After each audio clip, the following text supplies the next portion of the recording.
네, 안녕하십니까. 저는 혁신, 성장의 씨앗, 스타트업 레벨업 간담회 진행 맡은 진짜 대한민국 선도위 대변인 강유정입니다. 안녕하세요. 안녕하세요. 네. 저희 좀 어색하지만 시작에 앞서서 촬영부터 하도록 이제 시나리오가 돼 있습니다. 저희 자리에서 일어나서 한번 촬영부터 해보고 이야기 시작해 보겠습니다.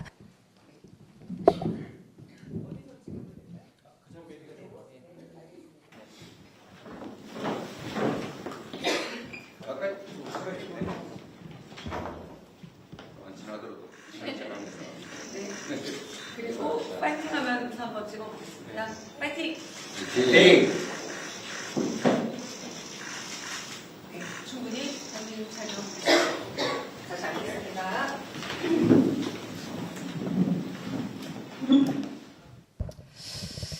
네, 스타트업 레벨업 그리고 대한민국 레벨업입니다. 저희 파이팅 하면서 같이 사진도 찍어봤고요. 좀 더 본격적인 얘기 한번 해보도록 하겠습니다. 대한민국이 세계를 주도하는 K 이니셔티브 그 중심에 창의적인 아이디어와 획기적 기술력 가진 바로 오늘 모이신 스타트업들이 있습니다. 특히 요즘은 소셜 벤처로서 이윤만 아니라 바로 사회적인 가치, 사회 문제 해결에도 힘쓰는 그런 윤리적인 스타트업들이 늘어나고 있는데요. 오늘 이 자리에서는 이재명 후보님과 함께 대한민국 혁신 성장에 씨앗을 뿌리고 계신 스타트업 대표분들의 고충, 이야기, 경청해보는 시간 갖도록 하겠습니다. 우선 참석자분들 소개해드리겠습니다. 오늘은 이곳에 초대된 손님이십니다. 이재명 더불어민주당 대통령 선거 후보님, 힘찬 박수 부탁드립니다. 네, 우리 스타트업 레벨업을 위해서 오신 김정태 MISC 대표님 참석하셨습니다. 자, 그리고 김종규 60Hz 대표님 참석하셨습니다.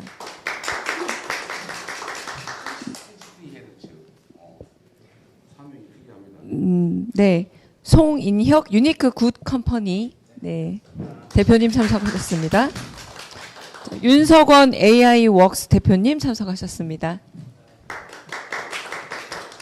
네, 김희정 커넥팅 더 닷스 대표님 참석하셨습니다. 네, 이렇게 바쁘신 가운데 참석해 주신 모든 분들께 먼저 감사 인사 드리고요. 그럼 먼저 이재명 더불어민주당 대통령 선거 후보님이 말씀 있겠습니다. 네, 여러분 만나 뵙게 돼서 정말 반갑습니다. 주로는 소셜 스타트업, 소셜 벤처들, 그러시군요. 공익적 기여를 목표로 하는 사업을 하시는 네, 특별한 의미가 있는 것 같아요. 우리 대한민국의 지금 현재 가장 중요한 과제는 결국 국민들이 먹고 사는 문제를 해결하는 거고, 대한민국 산업 체계에도 전면적인 개편 시기에 들어간 것 같아요. 그 중에 이제 과거처럼 관에 의한 정부의 경제 계획에 따라서 기업들을 만들고 지원하고 해서 집중 성장시키는 시대에 가버렸고, 이제 시장에서 자체적으로 씨를 뿌리고 또 성장하고 그다음에 성공하는 그런 시스템 생태계가 만들어져야 되는데, 이제 그 생태계의 한 부분을 담당하시는 분들이신 것 같아요. 그 중에서 우리는 보통 기업하면 오로지 돈만 버는, 그래서 피도 눈물도 없는 그런 기업들만 생각하지만, 이제는 전 세계 기업의 뭐 이념이랄까 가치들이 상당히 많이 변화하고 있죠. 또 ESG 경영도 주류로 자리 잡았고, 이제는 사회기업, 공익기여를 하지 않으면 기업으로 이제 존중받지 못하고 어쩌면 이제 존립하기도 어려운 시대가 곧 오지 않을까 싶어요. 근데 아예 출발 자체를 이렇게 소셜 벤처로 공익기여를 주된 목적으로 창업하고 또 성장을 이렇게 기획하는 여러 기업인들을 보게 됐는데, 오늘 현장에 어려움들이 많겠죠. 정부 차원에서 어떤 점에 신경을 써야 되는지, 또 어떤 점을 주로 좀 들여다봐야 되는지, 어떤 지원 대책이 필요한지, 또 함께 할 수 있는 길이 뭔지 같이 한번 말씀을 나눠보도록 하겠습니다. 제가 주로 듣게 되겠죠. 좋은 말씀 부탁드립니다. 고맙습니다. 네, 오늘 오신 분들도 한마디씩 준비를 해주셨어요. 먼저 김정태 대표님. 네. 네, 후보님 감사합니다. 그 기업의 본질적 목표 중에 하나가 공익성이라고 언급하셨는데요. 그런 부분에 저희가 정말 공감하고요. 아까 뒤쪽을 잠깐 보셨는데 여기 보시면 비즈니스가 선한 일의 힘이 될 수 있다라고 믿는 그런 스타트업들이 여기 오늘 대표로 저희가 모였습니다. 너무나 감사드리고요. 오늘 여기 전기가 조금 더 다르게 분위기가 다르게 느껴지실 텐데요. 이 공간은 100% 재생에너지로 운영되는 국내 최초의 공유 오피스 공간이고요. 또 이것을 운영하는 기업의 대표로서 후보님 모시게 되어 너무 감사합니다. 저는 이런 예. 예. 맞습니다. 좀 더 따뜻하고 그 부분은 조금 이따가 더 이야기 드리겠습니다. 예. 느낌이 네 다르죠. 맞습니다. 저희 이런 사회적 가치 기반 스타트업에 투자를 하고 있고요. 현재까지 235개 투자를 했고 어느 정도 규모가 아시아 최대가 됐습니다. 그래서 이걸 맡고 있는 김정태라고 하고요. 저는 오늘 후보님께 이런 창의적이고 혁신적인 국가를 고민하시기 때문에 한 3가지 제안 빠르게 드리겠습니다. 첫 번째는 해외 순방 때 경제사절단에 소셜벤처를 꼭 끼워주시는 거 어떨까 말씀드립니다. 선진국과 개발도상국 모두에서 사회적 가치는 정말 중요한 아젠다가 되는데요. 기업이 돈을 벌기 전에 그 나라에 어떻게 기여할 것인지에 대해서 관심이 많기 때문에 꼭 그 부분을 고민해 보시면 좋을 것 같고요. 선진국이든 개발도상국에서는 그런 사회적 가치 기반으로 비즈니스를 많이 하기 때문에 뭐 그런 부분들 고민해 주시면 좋을 것 같습니다. 예를 들어서 내년이 한국 프랑스 수교 140주년인데요. 뭐 그런 기회도 프랑스에서 소셜 비즈니스를 너무나 중요하게 보기 때문에 저는 기회가 될 거라 보고요. 경제사절단에 소셜 벤처가 품격을 높여드릴 것 같습니다. 두 번째는 사회적 가치를 시장 메커니즘 속에서 활성화할 수 있는 방법들이 굉장히 많은데요. 세계적으로 이것을 세액공제권, 세액공제거래제도라고 하고 있습니다. 미국에서는 2022년에 친환경 세액공제권을 거래하는 거가 시작이 됐는데요. 이것 때문에 LG라는 많이 아시는 한국의 기업은 작년에만 6,700억 원의 친환경 세액공제를 거래해서 이익을 만든 적이 있습니다. 만약 우리가 이렇게 한국에서도 할 수 있다면 정말 많은 대기업, 중소기업, 소셜벤처들이 각자가 사회적 가치를 창출하고 그렇게 해서 얻게 되는 세금 감면의 혜택의 일부를 현재 할인해서 판매를 하게 되면요. 이것을 사는 기업들은 세액 감면의 혜택도 받고 두 번째는 환경에 대한 사회적 가치에 기여하는 부분이 있을 것 같습니다. 네, 세액공제권입니다. 그래서 맞습니다.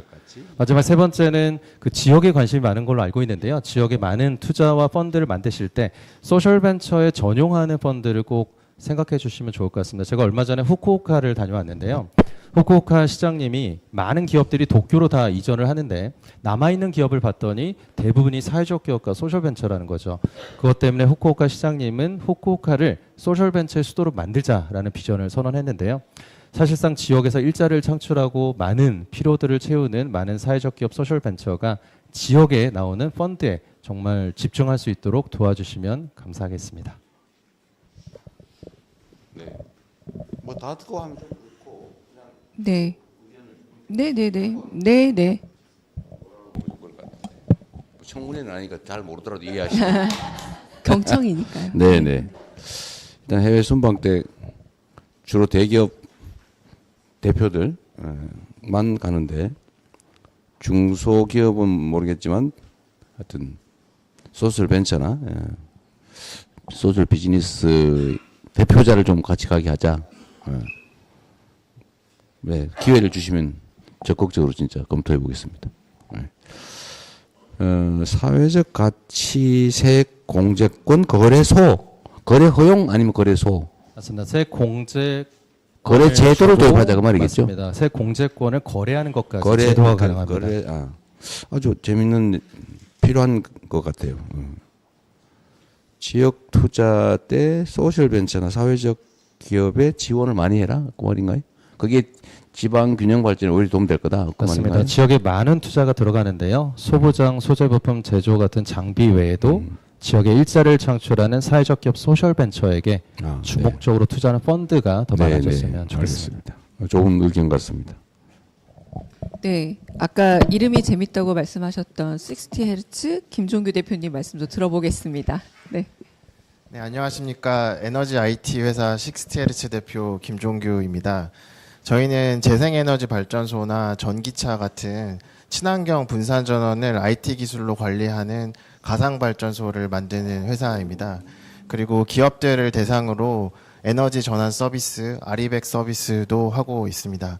2023년도 CES에서 스마트 에너지 지속 가능성 분야 혁신사항을 수상하였고, 작년에는 인도 태평양 경제 프레임워크가 선정한 100대 기후테크 스타트업이기도 합니다. 저는 오늘 두 가지 말씀드리려고 하는데요. 첫 번째는 미래 세대입니다. 에너지 전환이라고 하는 것은 사실 세대 간 불평등 문제와 매우 긴밀하게 연결되어 있습니다. 재생에너지 발전은 초기에는 투자 비용이 들지만 한번 건설하고 나면은 연료비도 들지 않고 탄소 배출도 나오지 않기 때문에 사실 미래 세대가 집중적으로 혜택을 보게 되는 것입니다. 독일 같은 경우에는 2030년까지 재생에너지 발전 비중을 80%로 하겠다고 하였는데, 만약 이 계획이 잘 실행이 된다고 하면은 2035년 무렵에 독일 세대는 초기 투자 비용도 모두 회수되고 햇빛과 바람만 있으면은 친환경 에너지가 생산되는 막대한 청정 에너지 인프라를 상속받게 됩니다. 반면에 우리가 지금 에너지 전환을 재생에너지 중심으로 결심하지 않는다면 우리는 미래 세대에게 의무를 남겨주게 됩니다. 탄소 감축을 매우 빨리 해야 하는 의무, 그리고 폐기물을 안전하고 저렴하고 매우 장기간 보관해야 되는 의무 같은 것들을 남겨주게 되는 것입니다. 그래서 미래 세대를 진정으로 생각하는 정치인은 재생에너지 확대를 얘기할 수밖에 없다. 저는 그렇게 생각합니다. 후보님께서는 꾸준히 재생에너지 중요성을 말씀해 주셨는데 앞으로도 계속 그렇게 해주셨으면 좋겠다 말씀을 드리고 싶습니다. 두 번째로는 창업가 모드입니다.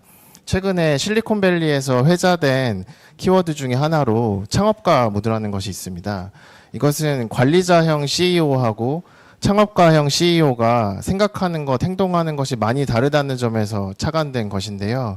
사실 정치인도 제가 보기에는 관리자형 정치인과 창업가형 정치인이 구분되는 것 같습니다. 작금의 여러 가지 위기 상황을 극복하기 위해서는 또 대전환의 시기에 필요한 리더십은 창업가형 정치인이라고 생각을 하고, 제가 후보님께서 성남시장 그리고 지사님 때 하셨던 일들을 보니까 그냥 관리자는 아니신 것 같더라고요. 그래서 앞으로도 계속 그렇게 해주셨으면 좋겠다 말씀을 드리고 싶습니다. 마지막으로 아까 말씀해 주셨지만 여기 있는 대표님들은 소셜 벤처를 운영하는 대표님들입니다. 저희는 사회적 가치, 경제적 가치를 동시에 추구하는 것을 목표로 기업을 운영하고 있는데, 사실 먹사니즘과 잘사니즘을 얘기하신 대표님의 생각과도 맞닿는 부분이 있다고 생각합니다. 제가 책을 보니까 위대한 개츠비 작가가 이런 말을 했더라고요. 두 가지 상반되는 생각을 가슴에 품고 정상적으로 기능하면 위대한 사람이 된다. 그래서 제가 말을 조심해야 되기 때문에 우리 후보님께서 위대한 정치인 되셨으면 좋겠습니다. 감사합니다. 네, 후보님 어, 너무 멋있는 말씀을 네. 주셨는데요. 두 가지 생각을 품고 있을 때 잘하면 위대한 게 지비가 될 수도 있는데 잘못하면 큰일 날 수가 있습니다.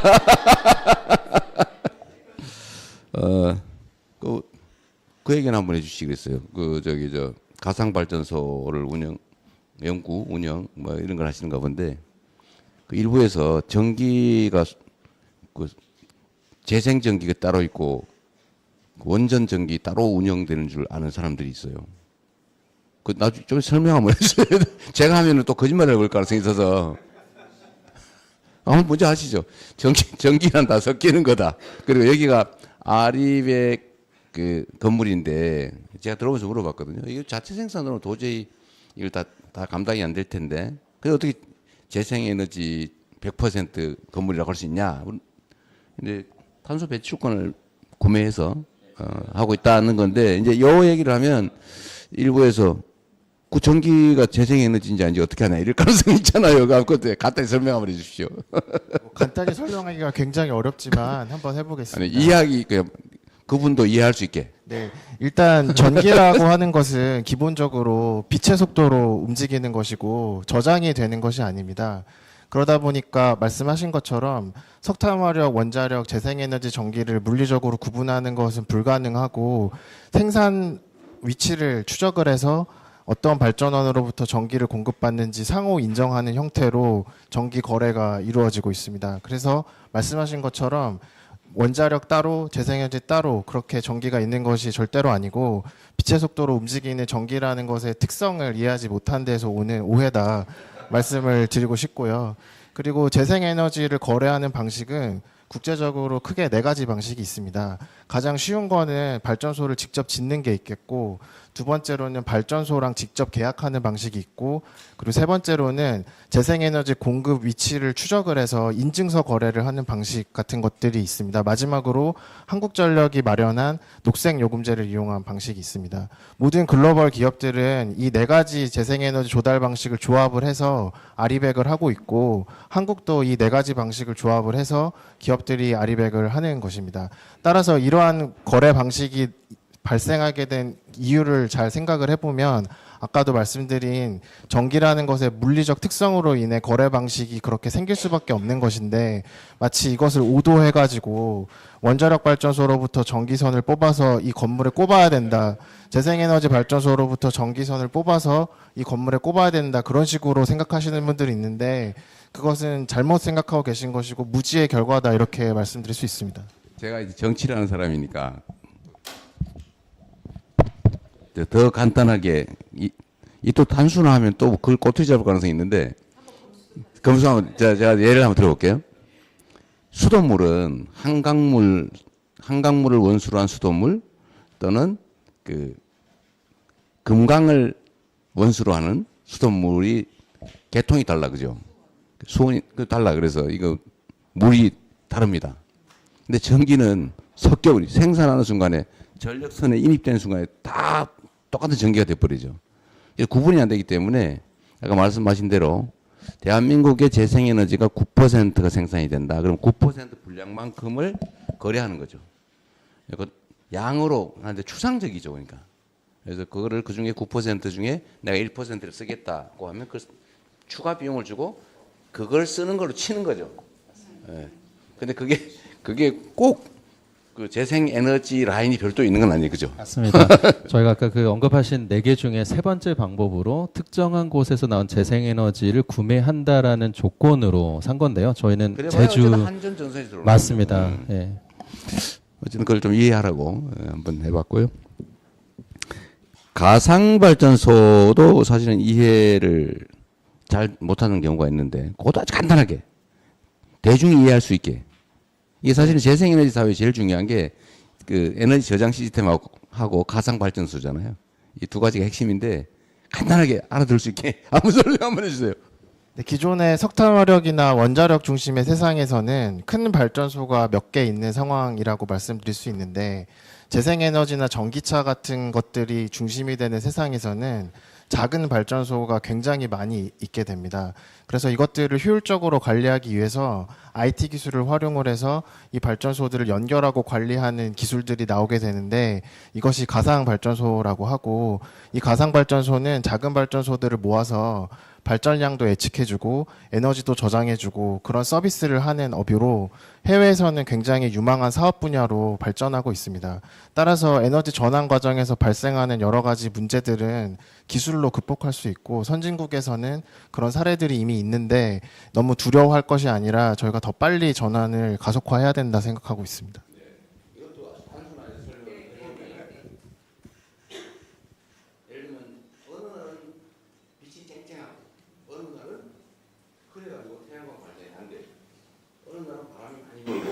어느 날은 누구에게 이제 태풍이 불어가지고 풍력파가 전기 세우는 경우가 있어요. 이렇게 쭈말쭈말단 말이에요. 이거를 다 예측을 해가지고, 아, 태풍이 시작된다. 그러면 저기 태양광 발전도 어떻게 될 것 같다. 예측을 해가지고, 그러면 화력 발전소를 잠깐 가동하자. 네, 이런 걸 자동으로 조절을 해주는 거죠. 그 가상 발전소. 맞습니까? 맞습니다. 그리고 제가 독일에서 좀 살다 왔는데, 그때 유럽에서 재밌는 일이 하나 있었습니다. 무슨 일이 있었냐면은 일식이 있었습니다.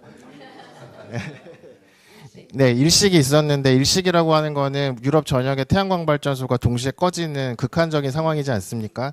근데 그때도 유럽에서는 블랙아웃 같은 게 발생하지 않았습니다. 따라서 미리 대비하고 관련 산업이 육성이 되고 서비스가 준비가 되면은 이런 문제들은 극복할 수 있는 문제인데 너무 과장된 위기를 조장하는 그런 것들이 있는 것 같습니다.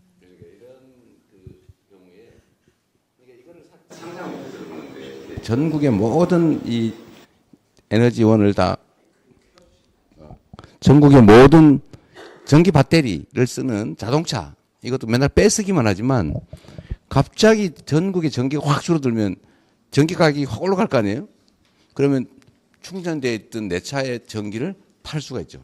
꽂아가지고 비싸게. 지금 전에는 200원에 내가 충전했지만 400원에 팔 수 있는 상황이 되면 그 400원을 파는 거죠. 근데 이게 한 대면은 말이 안 되지만 이게 수백만 대가 다 연결이 되어 있으면 그 순간에 충전하고 있거나 놀고 있는 전기차에서 뽑아서 파는 시스템이 자동으로 만들어지는 그런 거를 가상발전소에서 통제하는 거죠. 이걸 모르는 사람들이 있어서 제가 얘기하는 거예요. 네. 맞아. 네. 간단하게 앞으로 안 하겠습니다. 네. 10길 안 빠지고. 알겠습니다. 아까 얘기를 근데 재밌었습니다. 일타 강사 자, 같으셨어요. 네.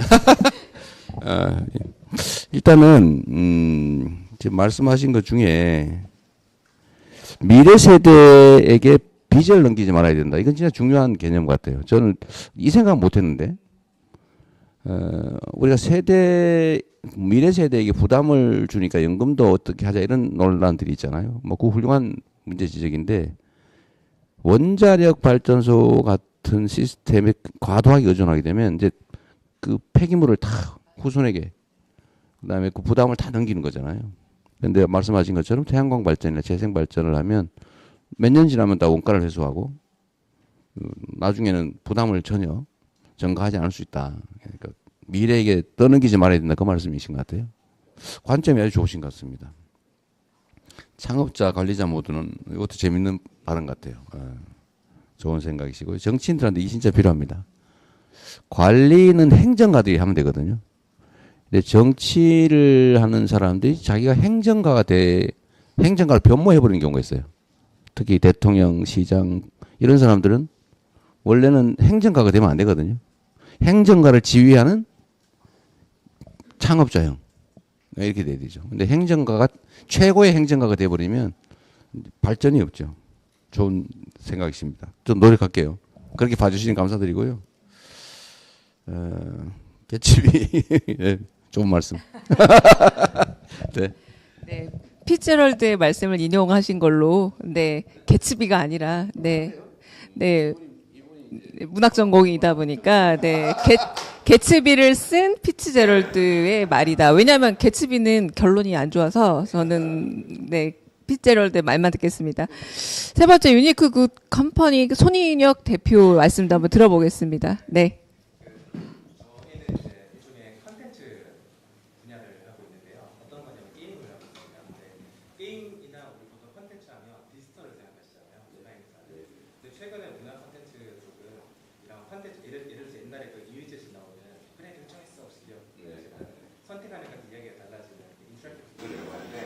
이런 그 선택하는 것에 따라 이야기가 달라지고 나에 의해서 이야기가 흘러가는 방식을 이런 형태의 콘텐츠를 하고 있는데요.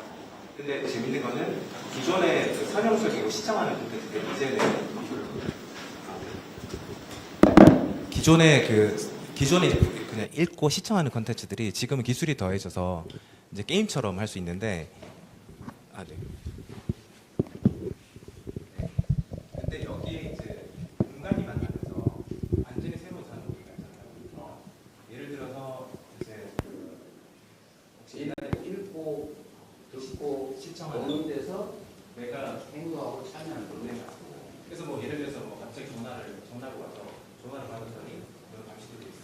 어디 가서 그 순간 이렇게 되잖아요. 그런 것들이 이제 기술이 더해져서 현실 공간에서도 진짜 리얼한 경험을 할 수 있도록 하는 오늘 오후부터 내일 아침까지는 시작이다. 그렇죠. 어디 와 이렇게 하면 공전화에서 기다려가면 공전화에서 쉽지 않군요. 공전화가 전화가 울리고 이러면 그 순간부터 우리는 이미 영화 속 주인공이 되잖아요. 그래서 그게 지역이랑 어떤 공간이랑 만나면서 엄청난 산업이 되고 있는데 그런 형태를 리얼 게임이라고 부르고요. 온라인 게임과 대비해서 리얼 게임이라고 하는데 네. 혹시 옛날에 그 마피아 게임 해보신 적 있는지 모르겠는데 그 범인을 찾는 대화형 게임이 있거든요. 이렇게 막 이렇게 보드 게임처럼 하는 게 있는데 그걸 JTBC에서 이제 크라임씬이라고 예능으로 만들었는데요. 우리나라에서는 이제 강력한 팬덤이 있는데 우리나라에서 시청용 콘텐츠로 끝났어요. 근데 이걸 중국에서 판권을 사가지고 어떻게 했냐면 이렇게 테이블에 모여 앉아서 그 각자 배우가 되는 것처럼 이제 뭐 네가 몇 시에 어디 갔지 하면서 추궁을 하면서 이제 미스테리 추리를 하는 게임으로 발전을 해서 지금 어느 정도로 성장했냐면 이제 이런 중국에서 쥐번샤라고 부르는데요. 쥐번샤 시장이 매장이 전국에 4만 5천 개가 생기고 시장 규모가 작년 한 해면 9조가 넘었거든요. 네.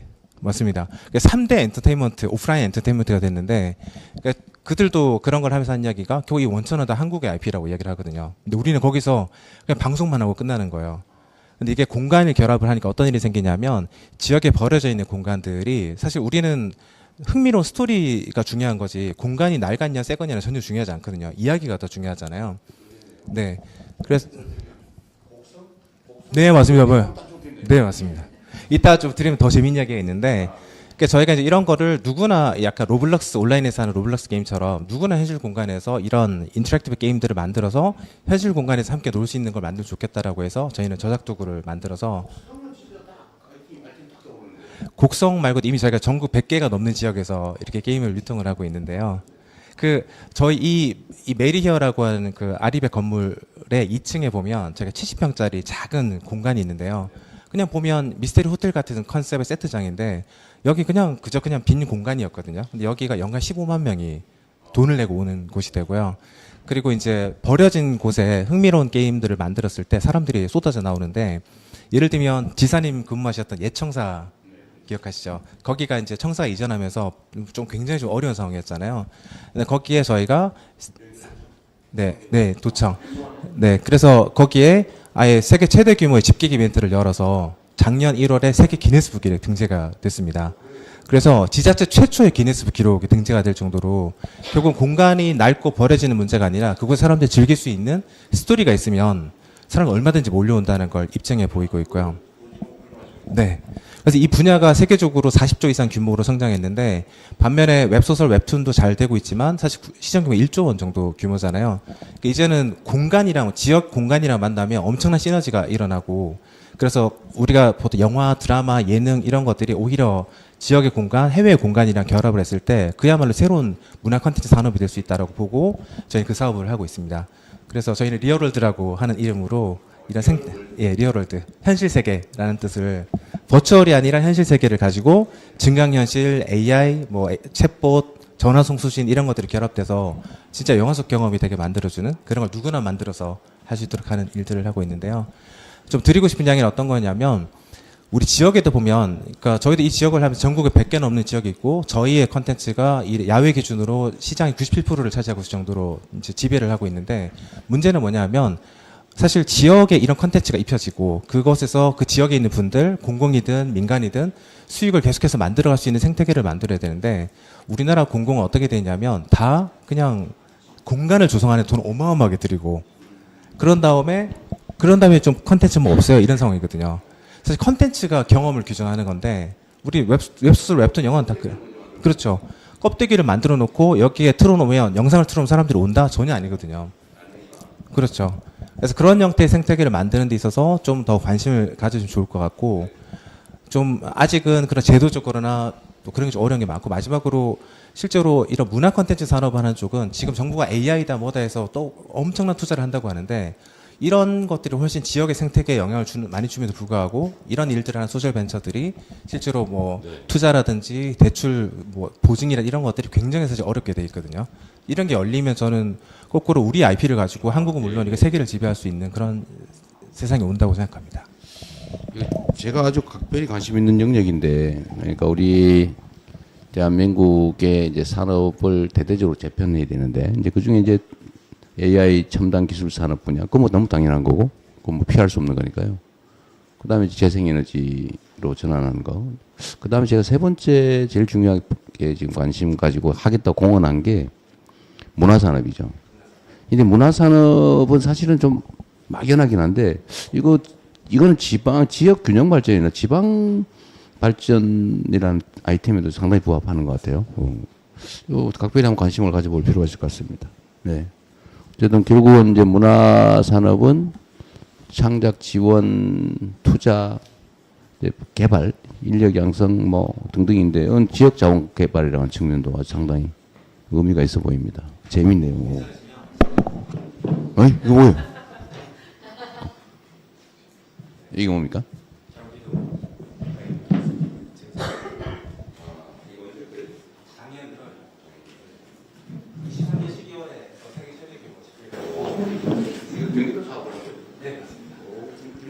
김동현 지사께서 큰일 하셨네. 네네.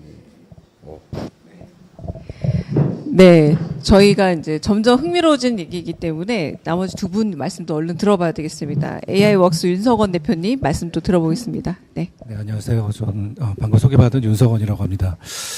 저희 회사는 AI 기술을 활용해서 좀 사회 문제를 어떻게 해결할 수 있을까 좀 고민하다가 2015년에 창업을 하게 됐고요. 저희는 직원이 한 170명 정도 이제 베트남 지사까지 포함해서 있는데 그 중에 한 60명 정도가 취약계층 분으로 구성이 되어 있습니다. 그래서 한 발달장애인분들, 청각장애인분들, 또 베트남에서는 저희 지차장애인분들 고용하고 있고 경력보유 여성, 시니어분들 이런 분들이 다 같이 저희에서 같이 일을 하면서 저희는 이제 우리나라에 그래서 제가 처음 AI 소셜 벤처인 것 같습니다. 그러니까 그리고 그 AI 데이터 하는 작업에 이런 다양한 분들을 참여시켜가지고 이분들한테 일자리를 드리고 또 이분들이 성장할 수 있는 기회도 드리고 있고 그 다음에 저희가 이제 제품을 뭐 안전하게 만드는 거라든지 뭐 케어풀 같은 AI 에이전트를 만들어서 저희 솔루션이나 서비스가 사회 문제를 해결할 수 있도록 이렇게 지금 기업을 운영하고 있습니다. 제가 드리고 싶은 말씀 한 3가지 정도 있는데 저는 AI 스타트업이기도 하면서 또 소셜 벤처여가지고 사실 지금 최근에 그 후보님께서도 AI에 굉장히 관심 많으시고 활발하게 지금 뭐 고민을 많이 하고 계신 걸 알고 있는데 조금 여기에 진짜 우리가 모두의 AI를 제대로 되게 하려면 어떻게 해야 되는지 고민과 철학이 좀 필요하다고 생각합니다. 그래서 저는 사실은 이런 저희 같은 AI를 활용한 소셜 벤처들 활성화가 진짜 중요하다고 보거든요. 그러니까 저희가 단순히 AI 기술이 뭐 글로벌 경쟁력을 가져가지고 뭐 몇몇 독보적인 기업이 뭐 이렇게 뭐 산업적으로 막 성장하고 이런 것도 중요하지만 저희 같은 기업의 생태계가 잘 발전해가지고 근데 이제 이게 아까 정태 대표님 말씀하신 것처럼 이 시장이 또 있습니다. 실제로. 그래서 저희가 이런 뭐 포용적 기술 그다음에 뭐 또 환경적인 문제도 AI로 지금 해결할 수 있는 여러 가지 방법들이 많이 나오고 있어서 이런 생태계를 제대로 키울 수 있는 여러 가지 정책들이 나왔으면 좋겠다. 예를 들면 뭐 ESG AI 바우처 사업 같은 거를 좀 활성화시켜 가지고 예, 뭐 공공기관이든 민간기관이든 비영리 시민단체 이런 곳에서 사회 문제, 환경적인 문제를 AI 기술로 해결하고자 하는 그런 기업들은 저희 같은 기업이 공급기업이 돼가지고 그분들한테 이렇게 솔루션 제공해드리고 바우처를 이제 정부한테 받는 그런 사업도 좀 고민해 주면 좋겠고 이렇게 생태계가 커지면 저희의 그런 포용적 기술 또 AI 그런 ESG 기업들의 글로벌 경쟁력이 커져가지고 이 기술이 아마 해외로 수출되는 사례들이 되게 많이 나올 겁니다. 저희가 그런 걸 좀 도와주시면 저희도 이렇게 정말 최소한 아시아에서 저희가 넘버원 AI 소셜 벤처 될 자신은 있거든요. 그러면 좋겠고 두 번째로는 아마도 이제 정부에서 앞으로 뭐 LLM 같은 뭐 초거대 AI 언어 모델 엔진들을 이제 만드실 텐데 그런 거를 만드실 때도 진짜 모두의 AI 저희 그 워딩처럼 진짜 다양한 저희 시민들이 참여할 수 있는 그런 약간 일자리 설계 같은 게 필요하다고 봅니다. 그러니까 이제 뭐 예를 들면 LLM을 이렇게 만드실 때도 그냥 AI 엔지니어만 필요한 건 아니거든요. 거기에 뭐 데이터를 수집하고 가공하고 검사하고 이런 분들을 또 취약계층분들 되게 잘할 수 있습니다. 그래서 그런 장애인분들이나 특히 시니어분들 같은 경우는 베이비 부모 세대들이 또 지금 좀 앞에 노후가 좀 걱정이 많이 되시잖아요. 근데 이런 분들의 장점은 자기 전문 분야에 대한 도메인 지식을 되게 많이 갖고 계십니다. 그러니까 이런 분들이 LLM의 어떤 데이터 작업에 참여하면서 본인들이 갖고 있는 지식을 LLM으로 이렇게 좀 이렇게 저희가 학습시킬 수 있도록 그런 직무 설계를 해준다면 또 어떻게 보면 또 일자리 안정망 같은 문제도 동시에 저희가 해결이 될 수 있을 것이다. 저 생각을 하고 마지막으로는 이 LLM을 이제 어떤 방식으로 저희가 만들 것이냐. 이것도 뭐 너무 특정 기업이 주도해서 그 기업의 어떤 사적 이익으로 이렇게 개발을 하는 것보다 공익적인 방식으로 하면 좋겠다는 생각을 하게 됩니다. 그러니까 이제 예를 들면 뭐 공익법인이나 공익기업 같은 곳에서 여러 기업과 또 뭐 학계나 또 이렇게 뭐 정말 제야의 실력자들이 모여가지고 다 힘을 합쳐서 이런 모든 사람들이 공유제처럼 갖다 쓸 수 있는 LLM 같은 거를 만드는 게 되게 중요합니다.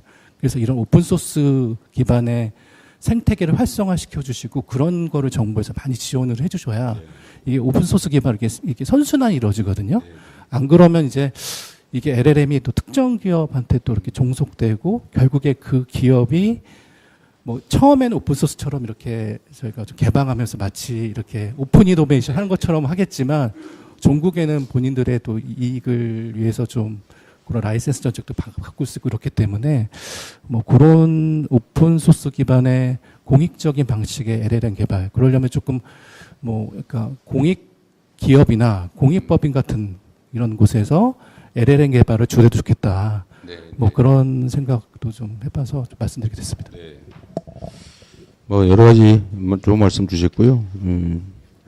어쨌든 인공지능 소위 뭐 소버린 AI라고 보통 우리 부르잖아요. 각 국가 단위의 독립적인 거대 언어 모델을 개발해야 된다. 뭐 이거 불가능하다는 사람도 있는데 해야죠. 우리 독자성을 가지고. 그럴 때 이걸 이제 주체를 어떻게 할 거냐. 국가 공공 부문이 하면 효율이 떨어질 거고 민간이 하게 되면 독점의 문제가 발생하고 그 두 가지 장점을 잘 섞어야 되겠죠. 근데 그럴 때 사회 취약계층 이런 부분들도 좀 같이 참여하면 좋겠다 그 말씀 같아요. 좋은 지적이십니다. 뭐 다 좋은 말씀이셔서 저희가 잘 챙기도록 하겠습니다. 그리고 전에 이제 저는 그런 우려점들을 이제 해소를 해야 되는데 대표적인 케이스가 전에 우리 왜 마스크 공급 시스템을 만들 때 5일밖에 안 걸렸다고 그러잖아요. 근데 그게 이제 정부에서 공공 발주를 해서 했으면 한 6개월에서 1년 걸렸을 거예요. 그런데 그건 이제 민간에게 기회를 주고 그러니까 민간의 그 참여를 다 이끌어내서 그 자체적으로 해서 5일 만에 만들었다고 하더라고요. 근데 아주 훌륭하게 마스크 공급 시스템을 그때 만들었는데 그런 역량들을 잘 활용할 필요가 있겠어요. 그런 방식이나. 네. 오래 기다리셨습니다.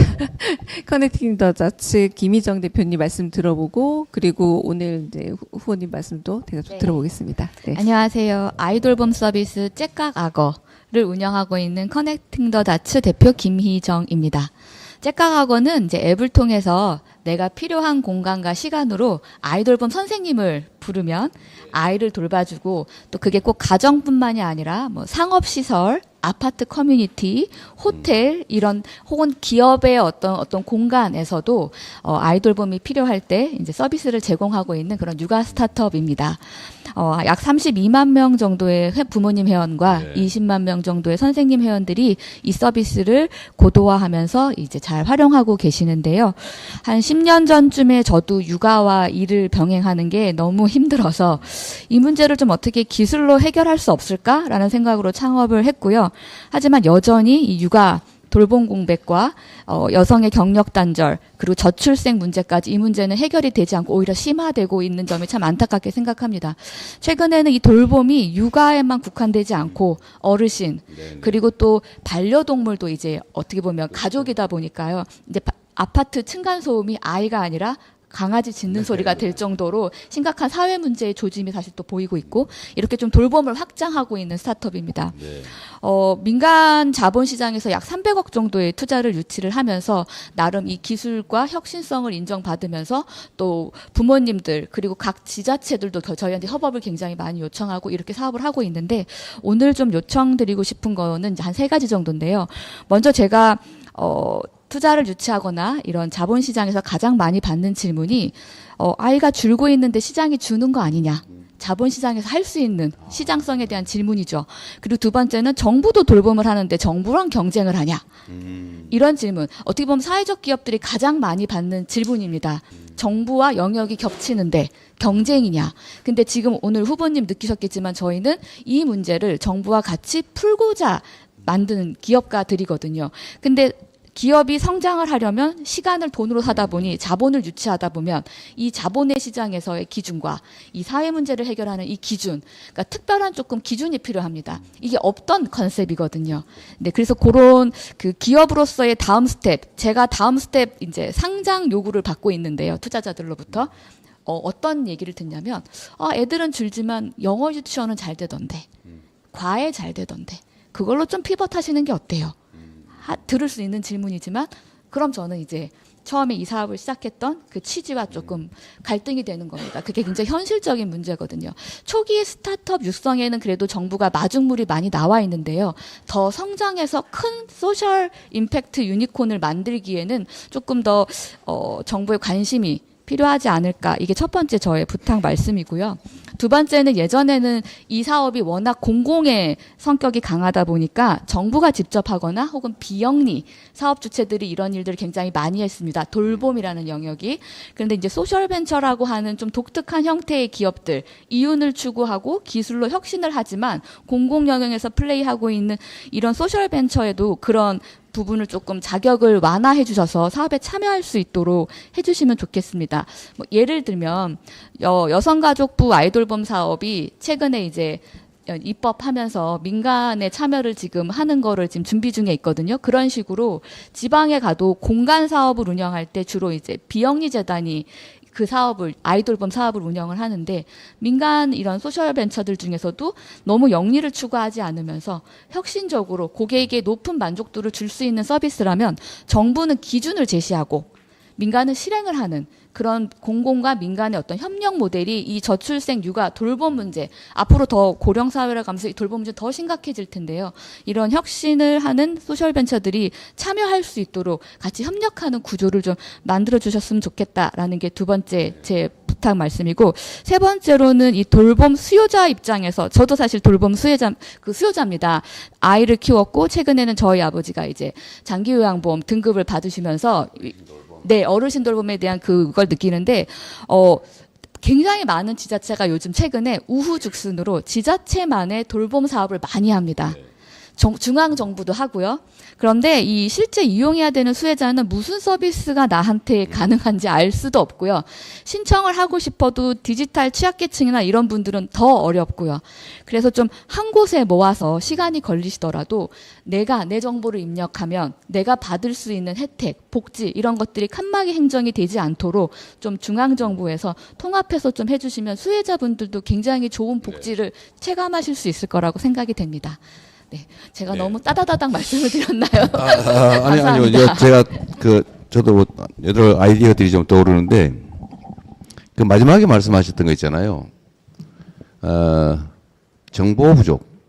그러니까 소위 복지 재개 사각지대. 그러니까 얼마 전에도 익산이었던가요?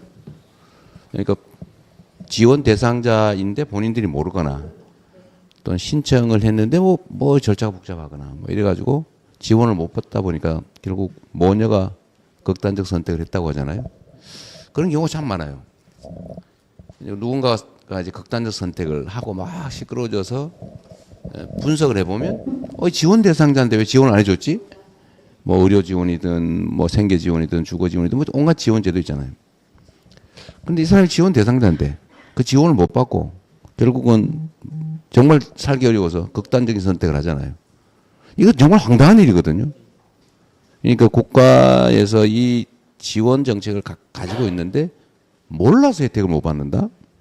이제 그래서 사실은 대안이라면 대안, 새로운 시대, 정말 산업 생산력이 엄청나게 높아지는 미래 시대, AI 시대에는 소위 그래서 이제 기본 사회라는 구상을 우리가 하는 거죠. 꼭 왜 신청을 해야 되냐? 기본적으로 다 해주고 필요 없는 사람 안 쓰면 되지. 똑같잖아요. 그런데 그건 지금은 또 어려우니까 그 중간 단계로 사실 이런 고려를 해야 되는데, 제가 경기도지사를 할 때 제가 이제 그 원시적인 생각을 한번 해봤어요. 아니 뭐 내가 장애인인데 어떤 장애인 대책이 있는지 알 수가 없다. 내가 소득이 끊어졌는데 어떤 소득 지원 정책이 있지? 내가 주거 지원이나 이런 거, 또 의료 지원, 아니면 뭐 취업 지원, 아니면 금융 대출 지원, 뭐 온갖 거 있잖아요. 그거 아는 사람만 쓴단 말이에요. 그래서 이거를 책자를 만들어서 집집마다 하나씩 나눠주자. 이걸 참 원시적인 생각이죠. 그러니까요. 이거 너무 말이 안 되니까. 몰라서 사람이 죽는다. 이건 있을 수 없는 일이라서 전 나름대로 이제 선진적 사고로 다 만들어서 집집마다 주자. 돈 얼마 드냐? 그때 막 엄청 들더라고요. 그래서 못했어요. 근데 돈도 많이 들고, 또 그 선관위에서 기부행위라고 그러는데요. 그런 거 무료로 주니까, 그냥 거의 기부행위랑 도저히 납득이 안 되던데. 문제는 예산도 많이 들고, 집집마다 어떻게 주냐, 그거를. 주는 것도 문제더라고요. 근데 그 문제를 간단히 해결할 수 있는 게, 사실 지금 말씀하신 거잖아요. 뭐 앱을 만들든지, 각자가 이재명, 60 몇 년, 어떤 때 딱 치면 지원이 쫙 뜨는 거죠. 예, 그리고 또 여기서 한 발 더 나가면, 김희정 선생님, 귀하의 자녀는 무슨 장애인이기 때문에 국가에서 이런 게 하는데 상황을 보니까 요새 그 지원을 받으셔야 될 것 같습니다. 이렇게 알려준다는데, 알려줄 수 있잖아요. 물론 개인정보에 관한 문제가, 보호 문제가 좀 있겠지만, 그게 아니면 뭘 그거 알려줘요. 그냥 바로 와서 지원해주면 되죠. 이 집에 보니까 전기가 끊어졌어요. 전기 요금을 못 내. 수도 요금을 안 내고 있어요. 집세도 밀렸다고 해요.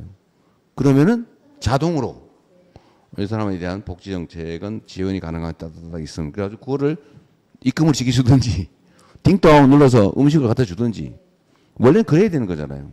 근데 그게 지금은, 과거에는 공무원들의 업무량이 늘어나니까 못했는데, 저처럼 이제 책으로 만들어주려니까 안 됐는데, 지금 김희정 씨 말씀을 들어보면 요즘 인공지능 기술이나 디지털 기술로 얼마든지 할 수 있을 것 같아요. 네네. 얼마든지 할 수 있고, 거기다 이제 AI 기술을 조금만 결합을 하면 판단까지 해가지고, 우리 송민혁 씨는 사업을 하시는데, 이거 정부에서 대출을 좀 이렇게 얼마에 어떤 조건으로 가장 유리한 얼마를 받을 수 있음. 뭐 딱 이렇게 띵동 알려주고, 보고 어떻게 알았지?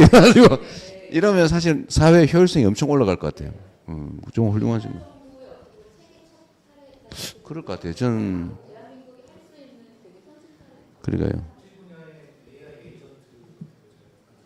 그러니까요. 이제 전 복지 정책은 특별히 정말 필요할 것 같아요. 제가 오직 답답하면 그 책자 만들어서 나눠줄 생각이었는데, 네. 그러니까 그때도 사실 기술은 있었을 텐데 제 생각을 거기까지 못 미친 거죠. 오늘 얘기를 들어보니까 아주 훌륭한 생각입니다. 제가 좋은 아이디어를 얻어가지고 이거 꼭 한번 해보고 싶네요. 뭐 이거 만들어서 다른 나라에 팔면 되죠. 그럼요. 네. 그거 들고 한번 얘기해 보십시오. 네. 콜 같은 경우도 그냥 전화해서 안부 묻는 게 아니라 후보님 말씀하시는 것처럼 그 필요한 복지 혜택을 설명해주고 케어해서 원래 이렇게 그렇죠. 간담회가 끝날 때쯤 되면요, 말이 막 이렇게 의견이 막 다들 폭발하지. 몸도 풀리고 머리도 풀리고 입도 풀려서 정말 좋은 말씀 많이 나옵니다만, 저희가 벌써 시간이 조금 그래요? 지나서, 오버됐어요? 네, 그러니까 마지막으로 저희 후보님 말씀 좀, 정리 말씀 좀 들어보고, 네, 또 다른 기회에서 한 번 더 뵈면 좋겠다 그러게요. 싶을 정도로 정말 좋은 말씀 많이 들었습니다. 네. 아이디어나 필요한 정책, 저는 이제 앞으로 사실 저한테 기회가 주고 좀 그러려고 하는데, 뭐 그전에도 그랬지만, 공무원들과 아까 얘기한 행정 책임자, 뭐 대통령이든 도지사든, 이게 인식 능력이 한계가 있잖아요. 세상의 모든 문제를 잘 알지 못하거든요. 이제는 민간 역량이 공공 영역의 역량보다 훨씬 뛰어난 시대가 됐어요. 과거에는 공공 영역의 역량이 제일 뛰어났어요. 우리 산업화 단계. 이제는 민간 영역의 역량이 훨씬 뛰어나기 때문에 사실은 이제 완전히 행정의 방향을 바꿔야 됩니다. 근데 이게 안 돼요. 그러니까 소위 규제, 그다음에 제한, 또 생각의 한계 이런 것 때문에 이런 좋은 생각들을 정부에 적용을 해가지고 마스크 공급 시스템 만들듯이 사실 정부 행정을 일신하면 정말 정부가 효율화될 것 같아요. 비용도 많이 줄고. 그래서 우리가 이제 AI 전담 뭐 수석 이런 것도 좀 둘 생각이고, 또 AI 관련된 지금도 있어요. 인공지능위원회가 있는데 그 거의 활동을 안 하거든요. 이제 그런 걸 좀 활성화해야 된다는 생각이 들긴 하던데, 정보 효율화 측면에서 정말 중요한 일일 것 같고 산업 발전에 도움이 될 것 같고요. 또 이게 그 소셜 벤처 스타트업들에게 기회를 주는 것이기도 하고, 요즘 뭐 소셜 유니콘 뭐 이런 거 하나 만들자고, 뭐 애기 유니콘 뭐 이런 거 만들면 뭐 그런 거 하자고. 저는 가능성이 있다고 생각해요. 우리가 새로운 길을 한번 열어봤으면 좋겠고요. 아까 하신 말씀 중에 이게 그러니까 개인이 기업이 이윤을 목적으로 사익을 목적으로 열심히 활동하는 영역, 소위 시장 경제 영역 이건 잘 발달해 있죠. 정부의 공익을 위한 공공 영역 이게 이제 분리가 돼 있었는데 이 경계가 점점 애매해지고 있죠 지금. 그리고 중간쯤에 지금 김희정 씨 같은 분들이 활동하는 거잖아요. 오늘 소셜 벤처는 대부분 다 그런 건데 공익적 활동과 이윤 동기의 기업 활동 그 중간쯤 소위 제3섹터 이 제3섹터라고 하는데 이제 요즘은 수용성이 많이 높아진 것 같긴 해요. 그러니까 왜 정부가 하는 복지사업 위탁을 비영리 법인에만 하냐, 그 민간에다 개방하든지 협력해야 되는 거 아니냐 이러니까 이게 지금 충돌하기 시작했어요. 이제 그게 아마 여러분들 들어보셨겠지만 이 민영화 논란이죠. 공공복지 정부 공공행정을 민간에 맡기면 이게 민간하고 정부 영역이 경계가 불확실해지고 민영화해서 결국 돈벌이 하다가 공공성이 상실되는 거 아니냐. 원래 사실 좀 그런 경향이 있거든요. 맡기면 처음엔 잘 나가다가 나중에 꼭 돈이 막이라서 돈이 막이거든요. 그래서 점점 이게 돈벌이로 이렇게 변질돼 가는 그 우려 때문에 아예 봉쇄돼 버리는 건데 이것도 지금 인공지능 시대에는 그거를 적절히 통제하는 시스템을 만들어 놓으면 저기 경계선을 넘어가는데 그럼 딱 제지하고 뭐 이럴 수도 있을 것 같긴 해요.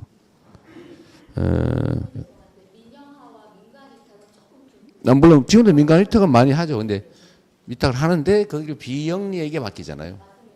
그러니까 근데 비영리도 사실 자체 운영을 해야 되기 때문에 영리성이 없지는 않아요, 사실.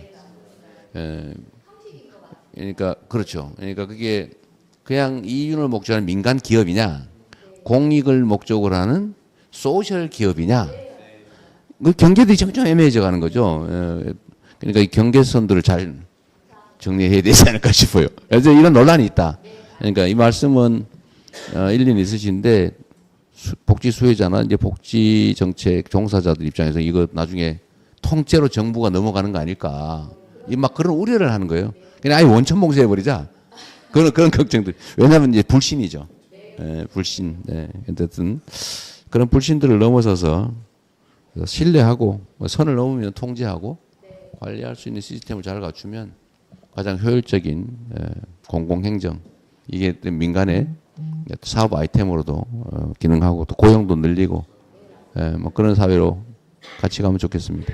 좋은 아이디어들이 있으면 나중에 한번 모아주세요. 네, 정말 재밌습니다. 말씀 감사합니다. 계속 하고 싶은데 빨리 가야 된다고. 계속 하고 싶습니다. 저도 제가 맨날 사실은. 그래요. 이게 좀. 네. 대한민국의 혁신 성장에 멈추는 게 아니라 가치 있는 혁신 성장의 길을 오늘 본 듯합니다.